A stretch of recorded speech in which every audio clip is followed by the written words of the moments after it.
सबको नमस्कार। मेरी आवाज़ आ रही है? हाँ। थैंक यू सुरमिता जी।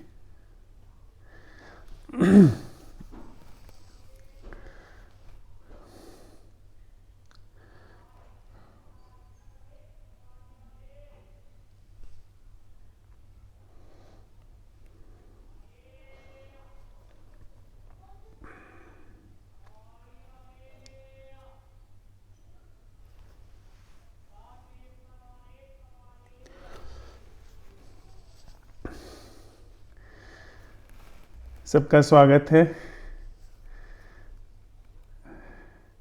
आज संवाद के लिए हम लोगों ने जो बिंदु चुना है वह है कि वह एकमात्र कदम क्या है जो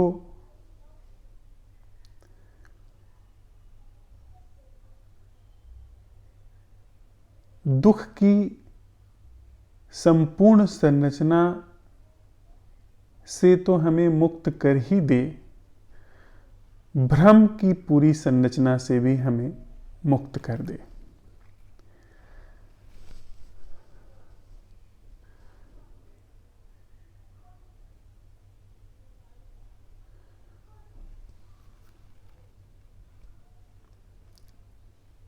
एक छोटी सी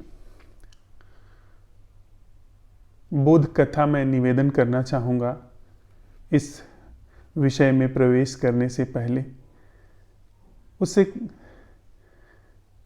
हमें यह बात स्पष्ट हो जाएगी कि सत्य कहीं हमसे दूर नहीं है, वह पास भी नहीं है, क्योंकि पास भी कहीं न कहीं दूरी का संकेत करता है।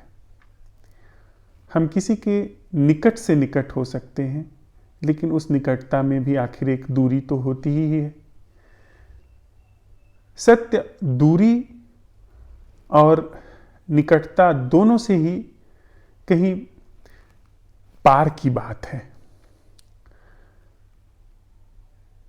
इसका हम अन्वेषण साथ साथ तो करेंगे ही, यह बोध कथा उस पर थोड़ा प्रकाश डालती है।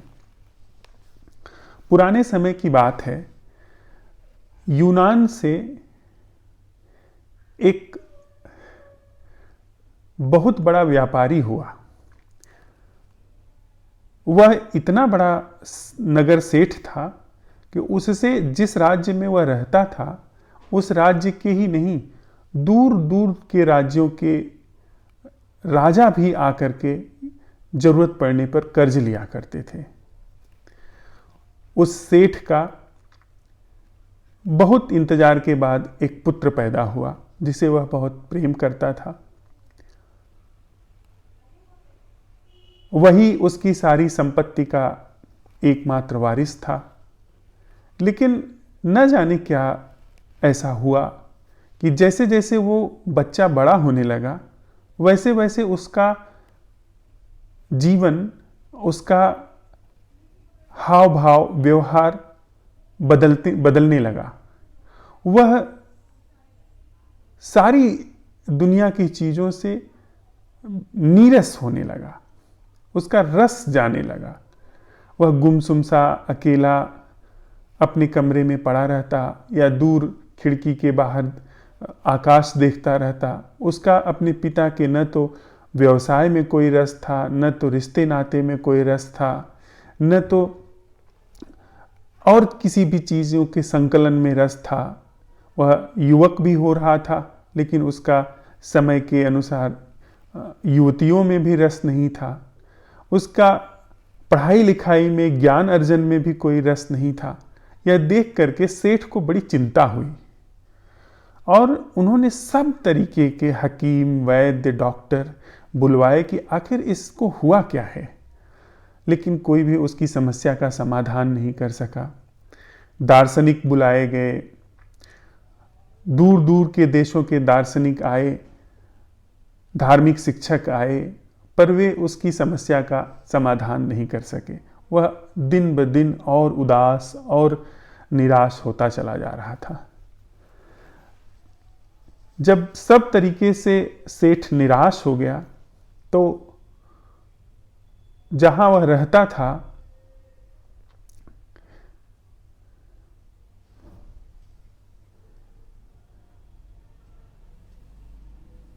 Recording in progress. Recording stopped. Recording in progress.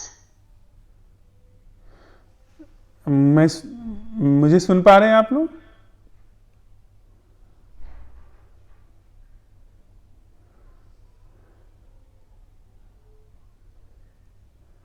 जी सुन हाँ जी अभी है। अच्छा,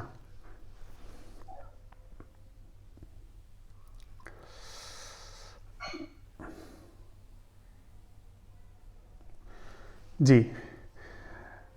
तो जब सब तरीके से वह सेठ निराश हो गया तो अंत में फिर उस गांव का जो बिल्कुल परित्यक्त सा एक फकीर था वह सेठ के पास आया और उसने कहा कि हो न हो आपके पुत्र का एक इलाज संभव हो सकता है।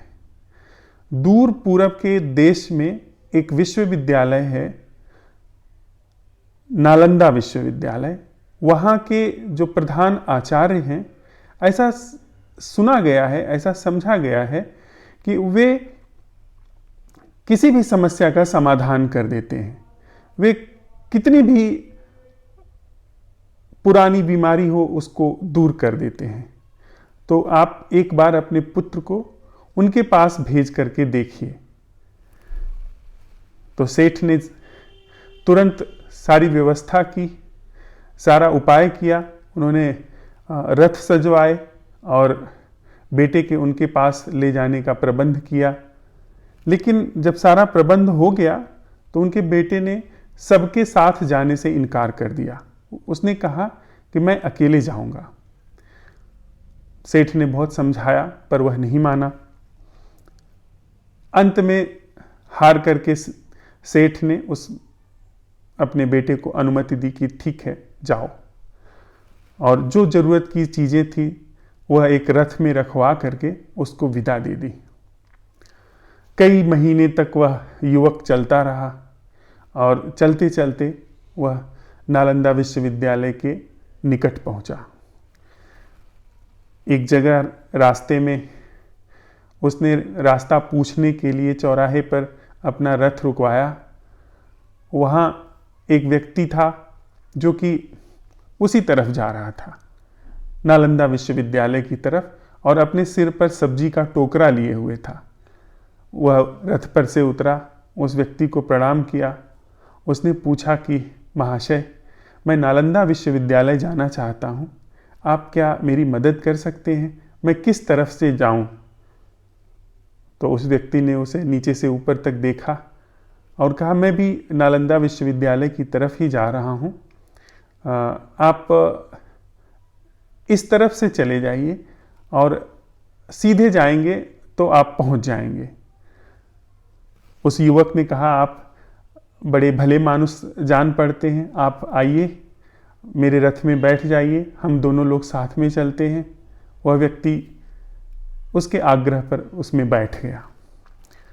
चलते चलते फिर उस व्यक्ति ने बातों बातों में उससे पूछा कि आप क्यों जा रहे हैं नालंदा विश्वविद्यालय?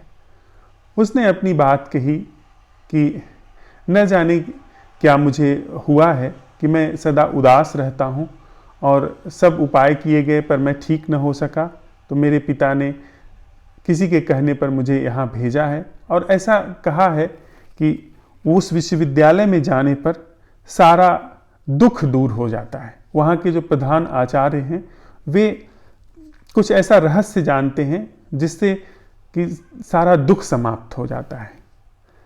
और उस फकीर ने यह भी कहा है कि शायद इसको सत्य की प्यास है, यह सत्य जानना चाहता है, इसलिए वहां जाने पर इसे सत्य मिल जाएगा और उस सत्य के मिलने पर दुख दूर हो जाएगा। उस व्यक्ति ने कहा, अच्छा तुम तो बहुत भले आए, ये तो बड़ी अच्छी बात है, यहाँ ऐसा ही होता है, मैंने भी ऐसा ही सुना है। तो उस युवक ने कहा ठीक है, आप कुछ उस विश्वविद्यालय के बारे में बताइए मुझे भी। तो उन्होंने कहा हाँ, यहाँ पर बहुत सारे लोग आते हैं जो सत्य की खोज में आते हैं और तरह तरह के दार्शनिक सिद्धांतों की भी खोज में आते हैं, लेकिन कुछ ऐसे लोग हैं जो सत्य की ही भी तलाश में आते हैं। बात और आगे बढ़ती चली गई। उन्होंने पूछा कि क्या क्या यहाँ पर सिखाया जाता है।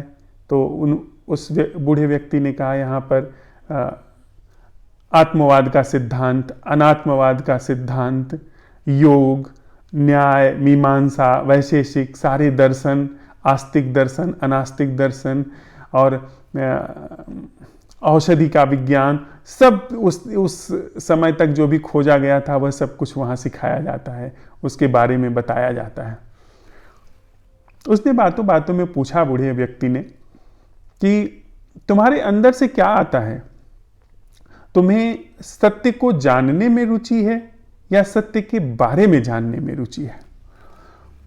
उस युवक ने कहा कि सत्य के बारे में तो मुझे बहुत बताया गया है, मेरे राज्य में बहुत सारे लोग आकर के मुझे सत्य के बारे में उपदेश देते थे, लेकिन उससे मेरे दुख का समाधान नहीं हो सका, मेरी उदासी नहीं मिट सकी।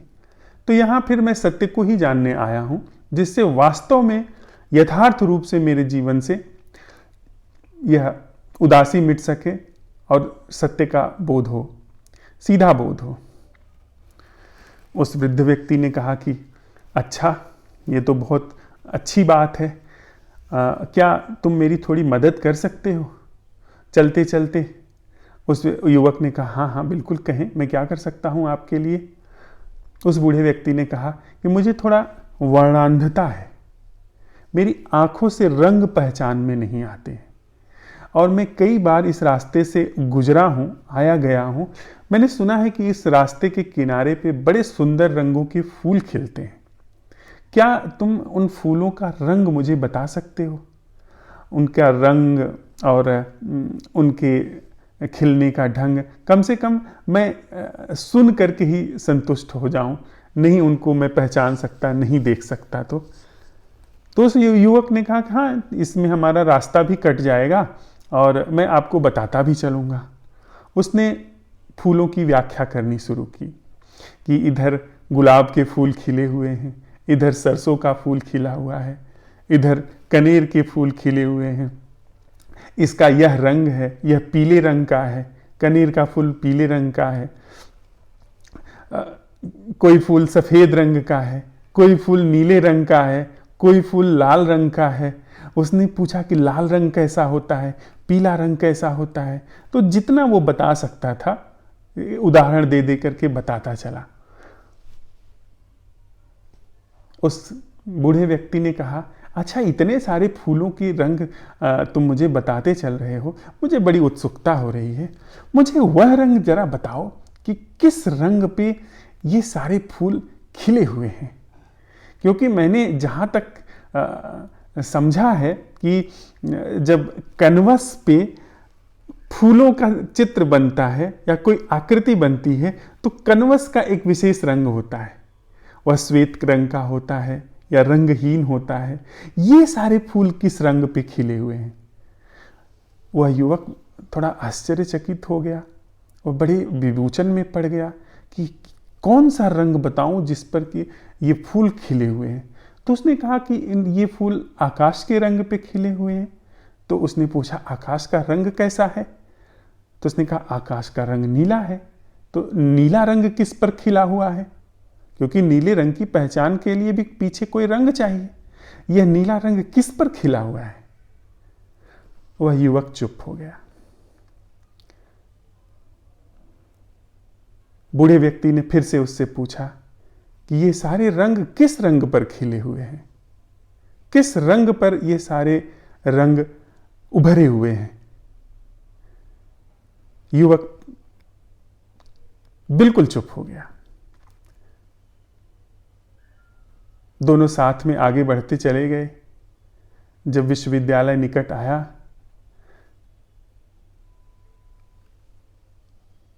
उस विश्वविद्यालय के निकट आने तक युवक की आंखें बंद हो चुकी थी, और जब आंखें खुली उसकी उदासी हमेशा के लिए विदा हो गई थी। वह उतरा, उसने बूढ़े व्यक्ति के चरण छुए। उस बूढ़े व्यक्ति ने कहा कि मैं आपका सामान उतार दूं? उस युवक ने कहा नहीं, सामान उतारने की कोई जरूरत नहीं है। विश्वविद्यालय के भीतर भी प्रवेश करने की जरूरत नहीं है। जिसकी तलाश थी, जिसकी अभीप्सा थी, जिसकी प्यास थी, जिसके लिए मैं आया था, वह उद्देश्य पूरा हो गया है। उस बूढ़े व्यक्ति ने कहा, अब यहां तक आए हो, क्या प्रवेश न करोगे विश्वविद्यालय में?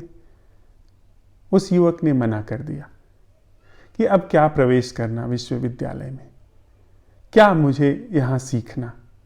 मुझे सत्य के बारे में तो सीखना नहीं था, सत्य को सीखना था, और वो उसकी स्पष्ट प्रतीति, उसकी स्पष्ट प्रतिभिज्ञा कहीं न कहीं मुझे हो गई है, क्योंकि मेरे जीवन का दुख जाता रहा।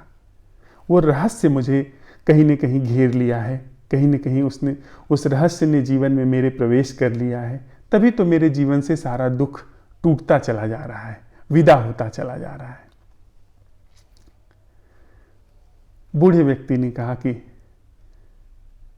मैं ही इस विश्वविद्यालय का प्रधानाचार्य हूं, और मैं अक्सर ऐसे आने वाले लोगों की इसी तरीके से परीक्षा लेता हूं। उनकी प्रवेश परीक्षा ऐसे होती है, और अभी तक अक्सर मैंने पाया है कि सत्य के विषय में जानने वाले लोग आते हैं, उनको मैं यहां ले आकर के निराश लौट जाता हूं, और जैसे सब पढ़ते हैं वैसे वे भी पढ़ते हैं। कभी कभी ऐसा तुम्हारे जैसा कोई व्यक्ति आता है जो सत्य को खोजने आता है, उसको यही विश्वविद्यालय के द्वार से ही लौटा देता हूं, और वो खुद भी लौट जाता है। इस छोटी सी बोध कथा के साथ हम आज का संवाद शुरू करते हैं।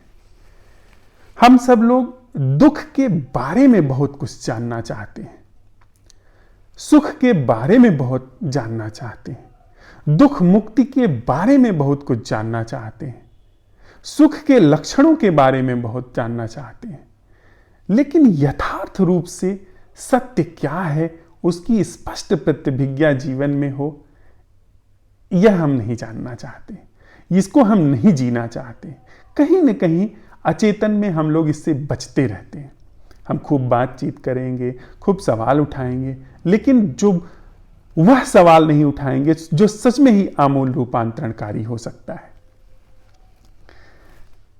और ऐसा है भी, जैसे हजार रंगों पर एक रंग से दूसरे रंग पर हम यात्रा कर सकते हैं, लेकिन एक रंग से दूसरे रंग पर यात्रा करते हुए हम उस रंग को नहीं पहचान सकते हैं जिस रंग पर सारे रंग उभर करके आते हैं, सारे रंग खिल करके आते हैं।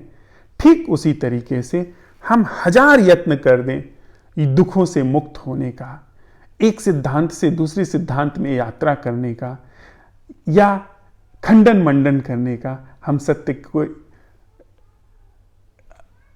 नहीं समझ सकते हैं। हमारा जीवन दुख से मुक्त नहीं हो सकता है। लेकिन अगर सच में ही हमारे अंदर प्यास है तो एकमात्र कदम पर्याप्त है। जैसे हजार रंगों से एकमात्र कदम पर्याप्त है उस रंग तक उतरने के लिए। हाँ, थोड़े थोड़े करके कर दिए बस। उस एकमात्र रंग तक उतरने के लिए जिस रंग पर सारे रंग उभर करके आते हैं, ठीक वही ढंग है, ठीक वही कला है उस एकमात्र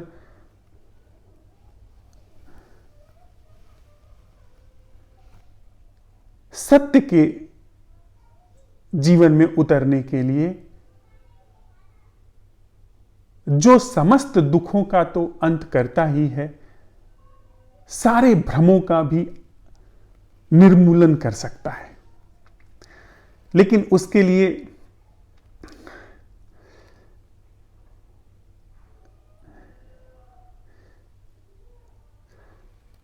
बड़ी तैयारी की आवश्यकता है। उसके लिए बड़े सामर्थ्य की आवश्यकता है। क्या उसके लिए सामर्थ्य चाहिए, क्या उसके लिए तैयारी चाहिए, उसकी अभी हम साथ साथ चलते हुए परीक्षा करेंगे।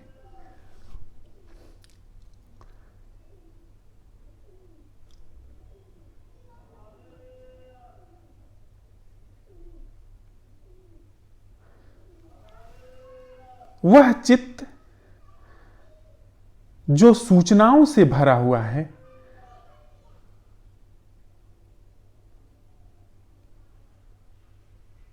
वह चित्त जो पूर्व संचित ज्ञान से भरा हुआ है, वह यह कदम नहीं उठा सकता। वह चित्त जो निष्कर्षों के आग्रह से भरा हुआ है, वह यह कदम नहीं उठा सकता। जिसको यह पता है कि मैं सत्य जानता हूं, वह यह कदम नहीं उठा सकता। अगर कोई यह जानता है कि उसका रंग सफेद है जिस पर सारे रंग उभरते हैं, कोई यह जानता है कि उसका रंग फीका है जिस पर सारे रंग उभरते हैं, वह कभी भी उस रंग को नहीं जान सकता जिस रंग पर फीका सफेद भी उभरा हुआ है।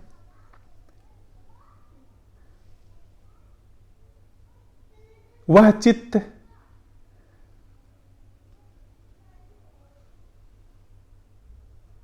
जो तरीके को जानता है कि इस तरीके से सत्य पाया जा सकता है, वह चित्त भी कभी वह कदम नहीं उठा सकता है, ऐसे अन्वेषण में प्रवेश नहीं कर सकता है जिस अन्वेषण से वह परम क्रांति घटित हो जाए, जो समस्त रंगों के पार या समस्त रंगों से न्यारा जो रंग है उस रंग पर ले जा सके।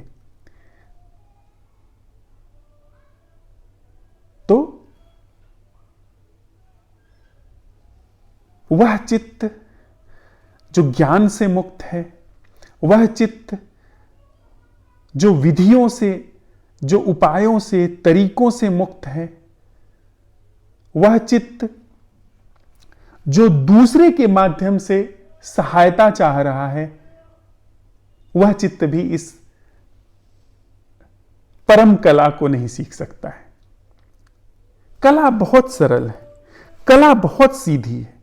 शायद इतनी सीधी, इतनी सरल कला भी कोई नहीं है। लेकिन जो चित्त भरा हुआ है इस आग्रह से कि कोई दूसरा मुझे दे सकता है, वह चित्त अभी भी बहुत सारे रंगों के बीच, रंगों में डोल रहा है। उसको यह है कि जैसे बहुत सारे रंग हैं, बहुत सारे ढंग हैं, उसी तरीके से एक ढंग वह भी है जो जिस पर ये सारे रंग उभर करके आ रहे हैं। तो इसलिए दूसरा बता सकता है, यह बात भी खारिज हो जाती है। तो न तो किसी भी तरह के ज्ञान से वह रंग, क्योंकि सारा ज्ञान किसी न किसी तरीके से रंग का द्योतक है, लेकिन यह जो कला है जिससे उस रंग का पता चल सकता है, उस रंग की प्रतिभिज्ञा हो सकती है जिस पर सारे रंग हैं, वह किसी रंग में भी, किसी रंग की कोटि में ही नहीं आती है। वस्तुतः यह रंग को खोजने का जो ढंग उस बूढ़े व्यक्ति का था, वह कहीं न कहीं रंग का और जिस पर रंग भासते हैं उस प्लेट का, दोनों के पार जो देखने वाला है, रंग को और रंग को जो देख रहा है, जो पहचान रहा है, उसके पार जिस पर ये सारे रंग उभर करके आते हैं, देखने वाले को और देखी जाने वाली चीज के पार जो है उस पर ले जाने की उसकी पूरी चेष्टा थी। तो हम साथ साथ वह कला सीख रहे हैं जिस पर जो देखा जा रहा है और जो देख रहा है, इनके पार का दर्शन उपलब्ध हो सके, इनके पार की कला उपलब्ध हो सके, जिसका हम साथ साथ परीक्षण कर रहे हैं। तो एकमात्र कदम, एकमात्र वह चरण जो कि सारी दुख की संरचना और समस्त भ्रमों की संरचना से हमें पार उबार दे, उसमें यह प्रश्न कि वह उपस्थिति क्या है जिसे मैं नहीं कर रहा हूं, अर्थात वह रंग क्या है जो मेरे, वह रंग क्या है जो मेरे पहचाने जाने के पार है।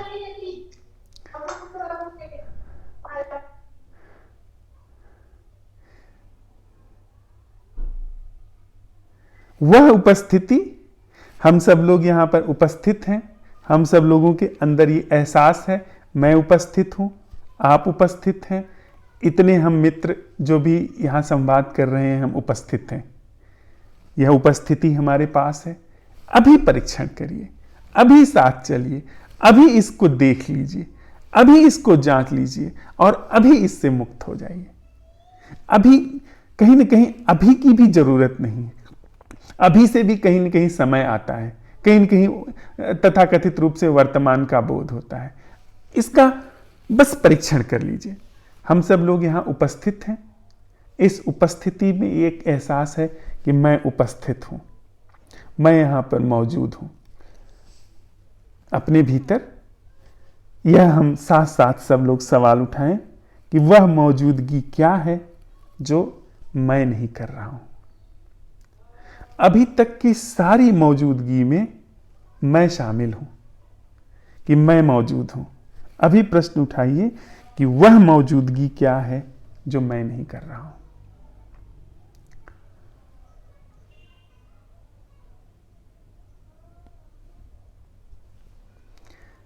वह मौजूदगी क्या है जो मैं नहीं कर रहा हूं, यह सवाल उठाते ही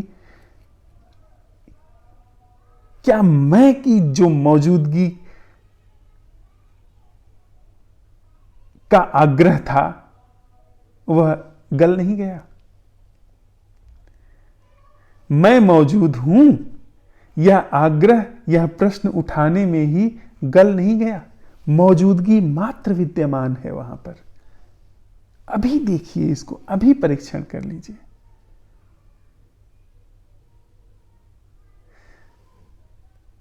जैसे उस युवक ने यह सवाल उठाया उस बूढ़े व्यक्ति के कहने पर कि वह रंग क्या है जिस पर सारे रंग दिखाई पड़ रहे हैं, और वह जो भी उत्तर ले आ रहा था, बूढ़ा व्यक्ति कहता यह भी तो एक रंग है, यह रंग किस कनवस पे आ रहा है। इस प्रक्रिया में, इस अन्वेषण में वह ध्यान को उपलब्ध हो गया।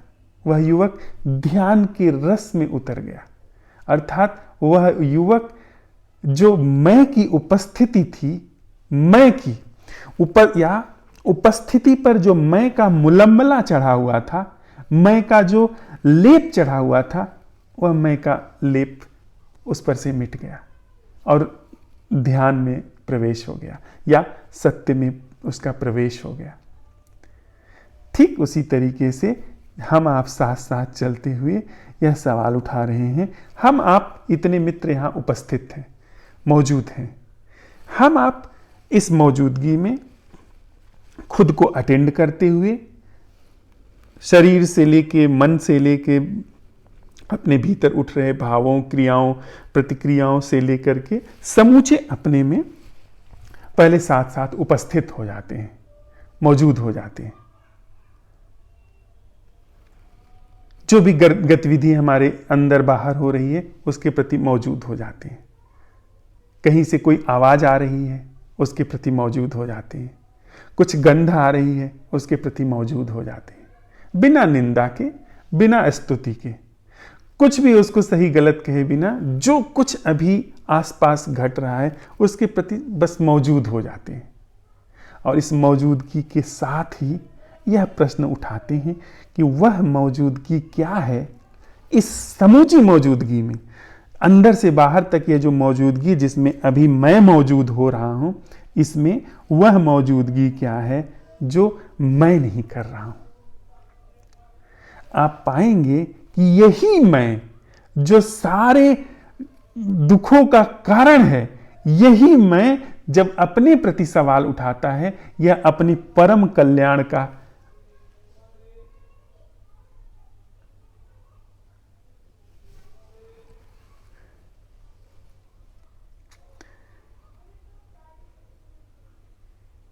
माध्यम बन जाता है। अगर हम सच में ही अभी जैसे हैं यहां हैं, यहीं पे सवाल उठाएं कि वह मौजूदगी क्या है जो मैं नहीं कर रहा हूं। गंध आ रही है, सुनाई पड़ रहा है, इसमें वह सुनना क्या है जो जिसे मैं नहीं सुन रहा हूं। सुनना हो रहा है पर मैं सुनने वाले के रूप में नहीं हूं, या वह सुनाई पड़ना क्या है जिसमें मैं नहीं हूं। सुनाई पड़ना या वह देखना क्या है जिसमें मैं नहीं हूं, जिसमें देखने वाला नहीं है। वह अवलोकन क्या है जिसमें अवलोकन करता नहीं है। और सबके गर्भ में, सबके मध्य में वह अटेंडिंग क्या है जिसमें कोई अटेंडेंट नहीं है। अभी करिए, अभी देखिए। सिर्फ इतनी सी कला को न सीखने के कारण सारी दुनिया में धर्म का व्यापार पैदा हुआ है। अगर अभी करते हुए आपने यह कला सीख ली, वह अटेंडिंग जो आप नहीं कर रहे हैं, आपका पूरा जीवन रूपांतरित हो गया, आमूल रूप से रूपांतरित हो गया। आपकी ब्रेन सेल्स में, आपकी पूरे शरीर की रसायन गतिविधि में एक गहन रूपांतरण हो गया। जैसे ही आप यह कला सीखते हैं कि वह अटेंडिंग क्या है या वह देखना क्या है जिसमें मैं नहीं हूं, जिसमें मेरी उपस्थिति नहीं है, पूरे शरीर के रसायन, मस्तिष्क के कोशिकाओं के पैटर्न में परिवर्तन आ जाएगा। अभी करके देखिए। अभी जितनी भी जीवन की गतिविधि है, संबंध हो, जीना हो, या तथाकथित रूप से उस पार के जगत में जाना हो, उन सब में मैं करने वाला हूं। ध्यान तक मैं करने वाला हूं। लेकिन अभी जैसे ही आपने यह, हम साथ साथ चलते हुए हमने आपने यह कला सीखी कि वह उपस्थिति क्या है, वह मौजूद होना क्या है जिसमें मैं नहीं हूं।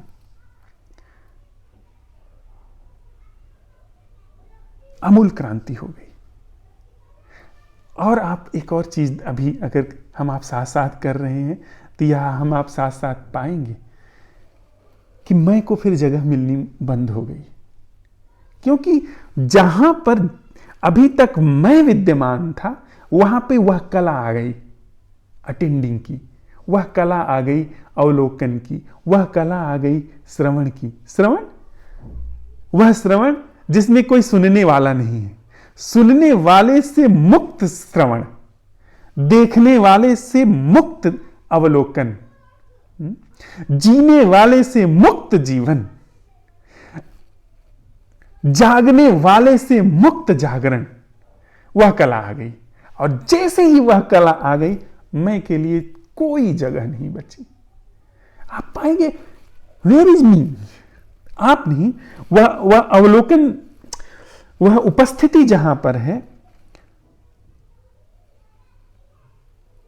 आप चाहेंगे भी तो कैसे कहेंगे कि मैं उपस्थित हो रहा हूं, मैं सुन रहा हूं, मैं कर रहा हूं। कैसे करिएगा अगर हम आप साथ साथ कर रहे हैं? देखिए भीतर, देखिए भीतर जब आप सवाल उठा रहे हैं कि वह उपस्थिति क्या है जिसे मैं नहीं कर रहा हूं। यह सवाल उठते ही मैं की सारी रीढ़ टूट गई, मैं के पैर के तले की सारी जमीन खिसक गई, और वह जीवन तो है ही जो मैं से मुक्त है, वह जीवन तो है ही जो जागा हुआ है।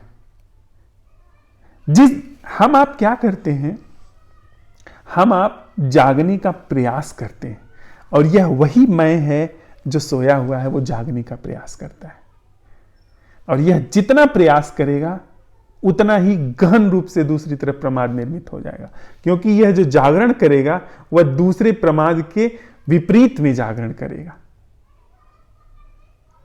लेकिन जब हम आप सवाल उठा रहे हैं वह जागरण क्या है जिसे मैं नहीं कर रहा हूं, इसका मतलब कि यह दो छोरों के बीच में डोलने वाला जागरण नहीं है। यह ऐसा जागरण है जो जागरण मैं कभी कर ही नहीं सकता है। यह अभिनव रूप से सृजनात्मक जागरण है, रचनात्मक जागरण है। और यह सारे दुखों से, सारे भ्रमों से एक मस्त मुक्ति दे देता है। आपको वर्षों वर्ष, युगों युगों तक जो ध्यान साधना आप करते चलते, जो योग जप तप करते चलते और हाथ खाली के खाली रहते, वह कला सिर्फ एक प्रश्न ने दे दी। बस समूचे रूप से, समूचे तड़प से, समूचे प्रेम से यह सवाल उठाया जाए कि वह उपस्थिति क्या है, अभी वह उपस्थिति क्या है जिसे मैं नहीं कर रहा हूं, जो मैं से मुक्त है।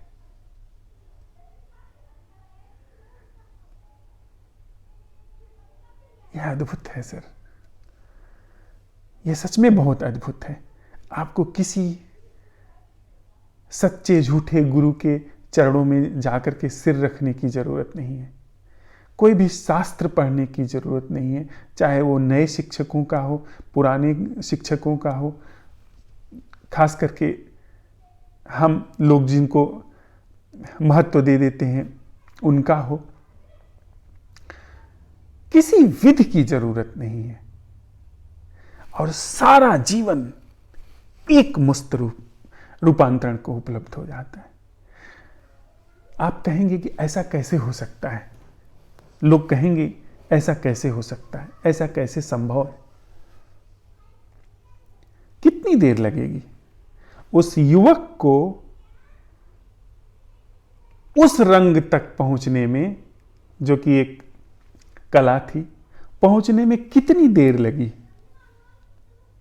अगर वह युवक पूछता कि आप जरा बताइए कि मैं कितने वर्ष तक इस विश्वविद्यालय में रहूं कि मैं सत्य को उपलब्ध हो सकता हूं, दुखों से मुक्त हो सकता हूं,